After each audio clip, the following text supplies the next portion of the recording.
every day. Infrastructure and transportation, it affects everyone. It affects you, it affects me. But how bad is bad enough for the government to fix deteriorating bridges? The U.S. compiles a list that helps local governments decide when to repair which ones. Brittany Martin found out that some of those bridges are ones that you travel on with your children every day. The state of Tennessee says 3 of its bridges are on that list. One of them is here on US 27, as you're seeing now with the News Channel 9 Skycam. But the bridges with the lowest scores belong to the city and Hamilton County. Every school day, this bus on Signal Mountain stops in the middle of busy Taft Highway.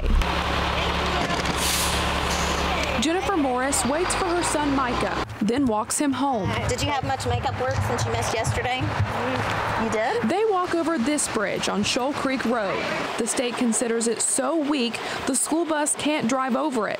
But it's the only entrance into the neighborhood. It stopped coming down our street about a year ago. Morris says most days she doesn't want Micah walking alone. Being dropped off, up on Taft Highway was something to be concerned about. She's seen the number on this weight limit sign lower over the years. The neighborhood wants it replaced before someone gets hurt. I hope it's able to withstand the load of our minivans.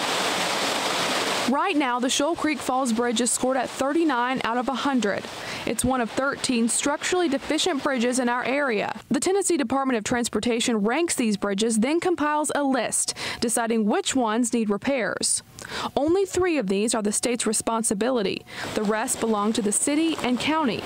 Jennifer Flynn with TDOT says the term structurally deficient sounds scarier than what it really means. It just means that one or more components of the bridge have some age on them and maybe don't carry the load that they're designed to carry. TDOT inspects every bridge in the state every 2 years, more often if there's any sign of deterioration.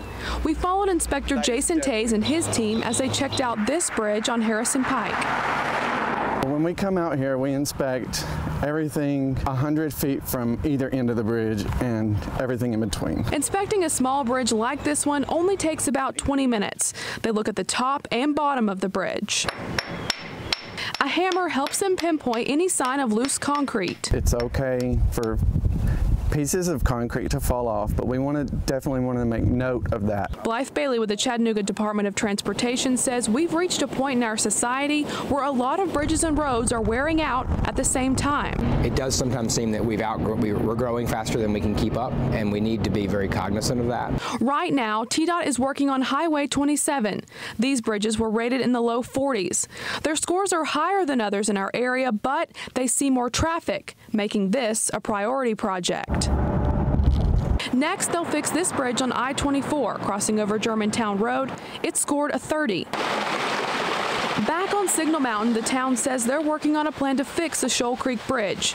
Jennifer Morris says she understands other projects are more important overall, but for her family, this small bridge is a big deal. I know everything like that takes time, but I hope there's an end in sight soon. TDOT and the city both say that the Improve Act passed by Governor Haslam earlier this year will give them more money for repairs. Reporting in Chattanooga, Brittany Martin, News Channel 9.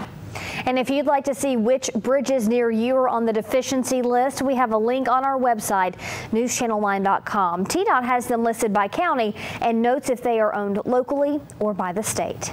An ambulance driver charged in the death of a patient has her most serious